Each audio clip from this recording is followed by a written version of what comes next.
It really wasn't that hard. Can you go to school while serving? You can 100%. How much do you get paid during basic training and AIT? We are a private company. They will be working you out. If you don't do it, they won't do it for you. I don't really miss it. I was a full-time college student. There even still water in here. What's life like in the National Guard? My account was like almost at 10K. The higher you score, the more jobs you have access to. The Army is 100% tuition paid for. They lock everything up. How long is basic training and AIT combined? I'll even ask my recruiter for y'all, trust me. I just wasn't serious at all. That survey that you wanted to bring, baby, no. You are still able to get that citizenship while National Guard. If they did it, I can do it too. Dug it out today, and we're one day closer to the finish line. Hey everybody, welcome back to my channel. Welcome to those who just found me. Anywho, so it's time for me to finally answer all your Army related questions that y'all had. I have a few of them, honestly. I have a good amount, so I'm not gonna waste too much time and probably just hop straight into the video. For those who haven't watched my first video yet, I highly encourage you go watch it. I'm gonna insert the thumbnail here and also link it down below. It's basically me talking about my overall general experience and answering like basic questions about basic training, AIT, and just being in the Army in general. For those who are just now finding my channel, again, my name is Ashley. I'm in the Army National Guard for the state of Massachusetts. I've been in for 5 years in November. I just recently graduated college in May. I went to UMass Amherst. I got a degree in public health. So I do have a little bit more insight on the Army college life balance and how all that went. Once again, I definitely recommend y'all watch that first video first. It will probably answer a lot of your basic questions that you have. Disclaimer, guys, I'm not a recruiter. I've been in for what, almost 5 years now at this point.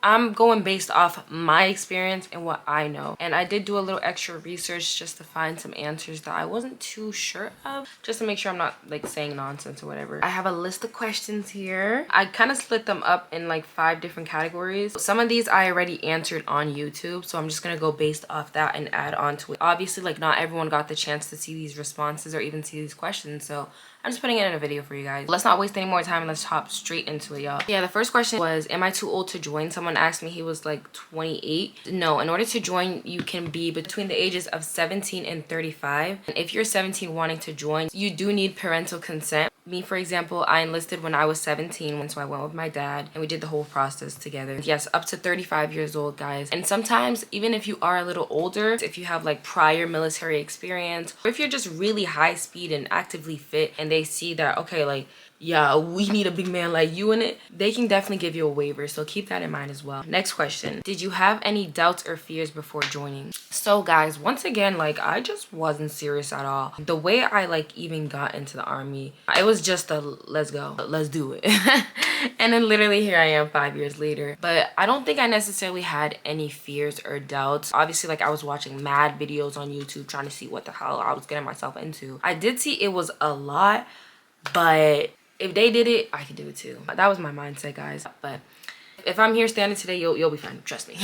And also shout out to my recruiter once again. I literally saw him yesterday, which is so funny. But he was a good man. He reassured me. He told me about everything I was gonna experience. Like, make sure definitely find you someone that's actually helpful in this whole process, because obviously going in the Army, it's not like you're signing up for, I don't know, a bake shop competition. Like, this is real life. So having that one person that had a lot of knowledge and prior experience was very helpful, honestly. So definitely find yourself a recruiter that actually cares and doesn't just want you to enlist for his benefit. And ask questions, guys. Ask questions. As many questions as you want to your recruiter. You guys can even talk to me, y'all. I've been in for some time and I feel like I got a little bit. I can answer a few of your questions. And obviously I don't know every answer, but I can find you an answer for sure. I'll even ask my recruiter for y'all, trust me. I got y'all. Next question was, what do immigrants need to know about Army contracts and how do you choose the best option? On this specific question, I did have to do a little research. It said that contract wise, you can choose from a 3 to 6 year contract. If your goal is citizenship and full military benefits, active duty gives you quicker access. So if you are looking to get that citizenship, joining active duty will accelerate the process and help you get your paperwork much faster, but you are still able to get that citizenship while National Guard. Like I have some people that drill with me every month that were able to get their citizenship while being in the National Guard. So as long as you have your green card or a valid social security number, you speak, read, and write basic English, you will be fine. And let me tell you, I went to basic with some people, I'm not gonna lie, they barely spoke English. They were able to pass the test because obviously they graduated. If you can comprehend what we're telling you and follow directions and somewhat write in English, you'll be more than fine. Because there were some people, like I was even having trouble communicating with them. I was like, how the hell did you get here? But I'm proud of you. But definitely, like, I don't think you need to know English to the T. And then I wrote after that, once you enlist, you're eligible for a form N426, which certifies honorable services and speeds up naturalization. Once again, I don't know exactly about the whole process. If there are some people that want specific answers to their questions about the whole immigration process, I'm more than happy to ask my recruiter who actually knows what the hell he's talking about. If you want to speak directly to me, I always leave my email in the description box. Just email me and we can chit chat and I can help you. Maybe I am a recruiter at this rate. Okay, next question. At MEPS, does your test score affect what job you get? And yes, it does. Depending on your score, you'll get like a list of jobs to choose from. The higher you score, the more jobs you have access to. There was also someone that said something under my YouTube video that I found very helpful. Thank you to this person that commented, but he said that if you do not score a 50 or above, you're not eligible for sign-on bonuses. Like I said in my previous video, there are some jobs that give you the option to get a bonus when you enlist, and so now you have to score above a 50 on your ASVAB. Next question. Do you go straight from basic training to AIT? I did. I graduated basic training in October. I had the ceremony, my graduation. I think like the next day I literally went straight to AIT. But there are some people that had the option to do split. I don't know how they did it, but it's basically like they went to basic training, they came back for a period of time, and then they had another ship day for AIT. I personally suggest you just thug it out and do basic AIT. I feel like it flows better, and on top of that, there's higher chances of you being with people you were with in basic. It's good to have those same people with you because they're okay, like I'm not going into this new again and not knowing nobody. I definitely suggest you just go from basic straight to AIT, and I'm pretty sure most of the time that's how it goes, but I know there is an option for people to go to basic training, come back and go to AIT after, but I don't know what qualifies for that or how people were able to do that, but some people did do that. But for the most part, once again, you go straight from basic training to AIT. Which is better, reserves or National Guard? Personally, I don't really think there's that big of a difference if we're being honest. I feel like the only big difference is that reserve and National Guard are both federally funded, but National Guard is the only one that's state funded, if that makes sense. In simpler terms, like when you're reserves, you just belong to the whole America, but when you're National Guard, you belong to the whole America and to your state. Does that make sense? I hope I'm making sense. How long is basic training and AIT combined? So basic training is 10 weeks and AIT, it depends on your MOS. Some people, their AIT was like 8 weeks, others were 12, others were like 16. It really just once again depends on your job. Basic training, I went from August to October, and in AIT, I went from October to December. So y'all do the math. MOS is your job. So if you hear me say MOS and you're like, huh, it's your job, basically. I'm a 92 Yankee, by the way, just throwing that out there. Were you allowed to go home or have visitors during AIT? No, we're not allowed to go home, but the visitor aspect is a little bit tricky because I don't think we can like officially have visitors come to where we stay. But I know that like during past times, some families that would live close by, they would meet up with their soldiers and then they would just reconnect for a few hours. But like actually getting the option for them to come and visit, no, sorry love. Unless they changed it, but when I went to basic, no, I went to basic in 2021, by the way. Someone asked, can you bring skincare or hygiene products to basic training? So I always suggest not to, just because, hear me out, they lock everything up. They literally lock everything up. I don't know if they still do this. Like I remember like all the stuff that I brought there, they said no, pack it up, put it in the locker, and you're gonna see it at the end in 10 weeks. We had to basically go by what they gave us. I do suggest like for like reception before getting to basic training, you get travel size hygiene stuff because you're really not going to be able to use like that CeraVe that you wanted to bring, baby. No, they're gonna tell you wrap it up. Let's go to the PX and you're gonna pick something there. Even like for body washes, deodorants, everything. Like everything had to come from them. Even like our sports bra guys. I was like, okay, let me be high speed, go buy my sports bras because I know I'm about to be training all day. I get there, they're like, oh no, baby, fold that up, pack it up, and put it in the back. They made us go buy like at least 3 new sports bras. Mind you, they were like $30 each. Like, what the hell? But they do give, oh my gosh, they give us money. They give us money on this card. Guys, it's been a minute. I don't remember how much, but we had this PX card that we could use throughout the whole basic training with some money on it. I don't know exactly how much was on it, guys. If I find it, if you guys really want to know, I'll let y'all know. But they had some money on this card, and we basically used that to fund all our stuff. Like, I'm pretty sure it came out of our paycheck, but I might be wrong, but I'm pretty sure I did. So I really don't suggest you bring anything, honestly, because they'll have you just pack it up. Next question. What tips helped you get physically ready for basic training? So this is an answer that someone else gave that person, and then I bounced stuff off of that. I think this is a really good answer. Endurance exercises like running and try to get your weaker muscles up, doing exercises and workouts to failure, more body weight exercises, get used to like muscle fatigue, and learn how to get your body ready for tired muscles and lungs, because guys, they will be working you out. Y'all will be shaking. Let me stop. And so I responded, yes, I second this. I definitely think that you should focus on cardio. It will help you a lot during basic. We do walk, stand, and run a lot. Make sure to drink a lot of water. Also, when you're down there, guys, water is going to be your whole life. You're going to be carrying a camelback. Let me go grab my camelback so y'all can see. Yo, guys. This is literally my camelback, my water source from basic. There even still water in here. I'm bugging. Ooh, I don't want y'all calling over there. Papa Company, we are Papa Company. This is for AIT. Oh my gosh. I don't really miss it. Nah, I do a little bit, but I'm over it now. I'm not gonna let you. So drink a lot of water, exercise a lot. I would say like cardio is gonna be your #1 thing. At the end of every phase, you have to complete a ruck. I forgot the names, but I know the last one is like the forge. So there's gonna be like a lot of cardio involved and just like working out in general. I do suggest you start getting used to running because that will be your biggest help as well. And then the rest, I feel like the way they be even training out over there, they're gonna prepare you for all these things. But I definitely suggest you start working on your weaknesses and start training, because if you don't do it, they're gonna do it for you. That's all I can say. Just a lot of questions asked. I'm trying to hurry up. This video is gonna be mad long. Let me hurry up. Oh my gosh. Next question. Are you allowed to wear makeup or nails while in uniform? Suppose this is after you graduate basic and AIT, because maybe you're not gonna do your nails down there. Just so you know. Well, in AIT, actually you might. I don't know, bro. These new girls on TikTok, they be like nails. They low-key even be having lashes. I'm like, what the hell is going down up there? But yes, you are allowed to wear makeup. Obviously don't do like the fullest face in the book. You can wear nails. They just have to be a certain length. It's 1/4 of an inch after the tip of the nail, and then they have to be a neutral color. You guys can read the regulation. It's AR 670-1. For those that want to look up the Army regulations about appearances, it should have everything listed from your hair to your nails to your lashes to everything. Definitely go look that up if you have more questions on like appearance in the Army. How much do you get paid during basic training and AIT? I'm gonna be totally transparent with you guys. When I came back from basic training and AIT, I already had some money in my account. I believe I had like a little over 3K saved up. Not to my job. I'm in high school. I was hustling, like, you know, that was my little chicken change.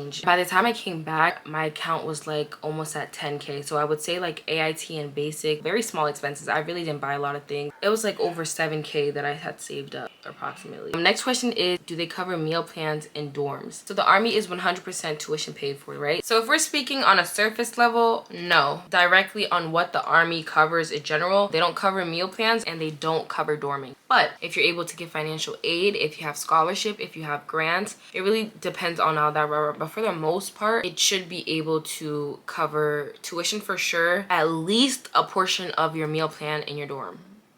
It really should. And it depends on where you go to college as well. If you go to the most expensive college in your block, like maybe you get it. Next category, we have Army life balance. How do you balance Army life with schoolwork, dating, and internships? So, not gonna lie, y'all, it really wasn't that hard. I'm not gonna lie. Balancing Army life with school. Once again, National Guard is literally just once a month. So out of that whole month, I only put my uniform on for 1 weekend. Really wasn't that much of a time commitment, if I'm being honest. It was annoying because it would fall on the important weekends, like what, my birthday, big events at schools, like certain things like that would annoy me. But other than that, like, it really wasn't that bad. It didn't interfere with school itself. When I had exams and stuff like that on the same days I had drill, I would just tell my teacher in advance. They would either reschedule it, or if I had like assignments on that day as well, they would give me extensions. Like, as long as you're working with your professor's definitely gonna work with you. Just make sure to let them know in advance. Or if I even wanted some extra time on some assignment, I would be like, hey, like, even though, guys, I'm not gonna lie, like, use the Army to your advantage. Like, some days I would have like one assignment due on the day I had drill. I'll let them know. Mind you, it'll be a quick assignment, but I'll let them know. They'll be like, okay, no problems at all. Just give it to me when you can. Give it to me next week. Give it to... Thank you. Being in the Army National Guard is literally just a once a month commitment. Out of those 31 days, there's 4 days you're gonna play soldier, and the rest of the month you're free to do whatever you want. You live a normal civilian life. Like, I promise, like, everything is the same just up until those 3-4 days that you have to go and be a soldier. Internships, for example, last year I was able to work my internship. That I can't lie. Okay, so because in the summer we have a guaranteed 2 weeks that we have to go for AT, it's our annual training. I'm not gonna lie, it is a little harder to find an internship. It's just in the middle of your internship dates, which is really annoying. And some employers don't want you just leaving for 2 weeks and coming back like if nothing happened, when there's other people that are actually gonna be here. It's like too much of like a gap for you to just leave and come back and pick up. But I was able to find an internship. I worked for the state, so it is possible. It might just take you a little bit longer to find someone that's going to be okay with you leaving for the 2 weeks or delaying your internship for 2 weeks, but it definitely is very much possible. Next question. Is the National Guard really as flexible as people say? Can you go to school while serving? Yes, yes, and yes. National Guard is very much flexible. 1 weekend a month, 2 weeks out of the summer. It's really not that big of a commitment that they ask from you when you really think about it. Can you go to school while serving? You can 100%, guys. I was a full-time college student and I was in the National Guard, and I just recently graduated in May. I did it in 3.5 years. Yes, it's a little flex, but it's like, you know, I worked hard for this. If you're full-time in the Army, are you still able to attend college? I believe you can, but I'm not gonna lie, it will probably be a little bit more difficult just because you are working like that 9 to 5. So finding the time to like take classes will probably be a little bit more difficult, but I do believe it's 100% possible. You might have to be like a part-time student, but if you do believe that you're able to balance a full-time college student while full-time working, by all means, you do you. I'm gonna support, I'm gonna pray for you, but it will be a lot. I'm not gonna lie. Like it just sounds like a lot, but people are able to do it. What happens if you get deployed while you're in college? Can you manage both? If you get deployed while you're in college, Army does take priority above all, so you will probably have to leave college for a few, but honestly, like, chances of you actually getting deployed, guys, are very slim, unless you like volunteer for a mission and you volunteer for a deployment. But like them knocking on your door, get up, it's time to go, war, baby, I hope not. I mean, with this president, I don't know what he got going on.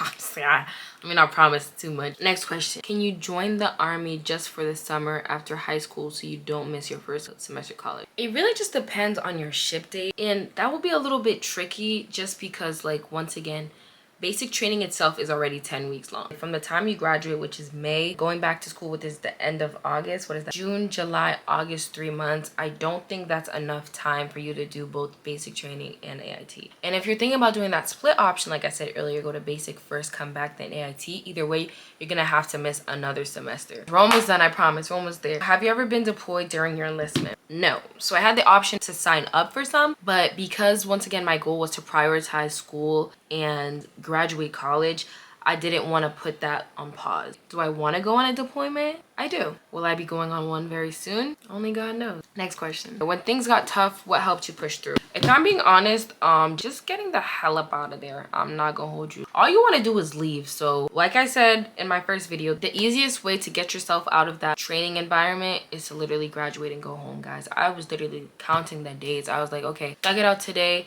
and we're one day closer to the finish line. That's it. I would journal a lot. I'm not gonna lie, I'm not a journaler, I'm not a writer, but I would journal a lot. Like, I'd be like, damn, another day, but I'm coming home soon. Like, what's life like in the National Guard after basic training AIT?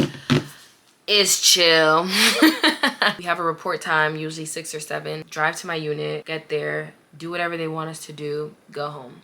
Or if we have like an away drill, I'll get there at 6 or 7 with my bags. We'll drive over to a certain location. We'll stay there for 3-4 days, drive back home, done. I have like a vlog. Once again, I'll link all my Army videos down below, but trust me, there is absolutely nothing to worry about. I'm not gonna lie. I'm not gonna sit here and pretend like there's nothing to worry about. Watch my vlog and you'll understand. Trust. So the last 2 questions are concerning being, oh, the last 3 questions. Okay. Are there many Black people in the Army National Guard? It really depends on your state. Obviously, like, I'm in Massachusetts. There's not a lot of Black people. Depending on where you're located too, because in my old unit, there wasn't a lot of Black people. In the unit that I'm at right now, there are a few Black people. I'm not gonna hold you. What has my experience been as a Black woman in the Army? Honestly, it's been pretty calm. I don't know, maybe it's just me, but I do feel like sometimes we tend to be picked on a little bit easier. I'm not gonna lie, but it hasn't been like the most horrible thing in the world, but I do feel like we stand out a lot, and it's not even really by choice or what we do. I'm not gonna lie, I used to be on some bullshit going to drill, so maybe that definitely probably played a role, but I do feel like you definitely have to act accordingly. You know what I'm trying to say? But for the most part, it really hasn't been all that bad. I'm not gonna sit here and pretend like they torture me and stuff, because they really don't. They're cool people. Leadership is nice. And oh yeah, the last question is, are there Black female leaders or officers in the Guard? Yes, there are. And I feel like there's more and more Black people starting to step up in those leadership roles, which I absolutely love. But when you see more and more people that resemble you in these positions, it actually motivates you even more. Well, it motivates me at least. Like recently, I just went to AT and I met this Black officer. She she was a woman too, and she was like so like I don't know, just seeing her in that type of position, I was like, wow, like look at my girl go. Like, but yeah guys, those are all the questions. I feel like I covered a good amount. I hope you got at least one thing out of this video. I tried to be as transparent as possible. You know me, I'm not for the bullshit. I like to tell y'all what it is. If you did enjoy this video or find this video helpful at all, make sure to let me know. Make sure to like, comment, subscribe, and maybe like, I don't know, share to your cousins. If you have any more questions concerning being in the army or in the military in general, the process of enlisting, AIT, basic training, the pay, National Guard life, college, like anything, let me know. I'll be more than happy to help you. And yeah, I'll just see you guys in the next video. Bye guys.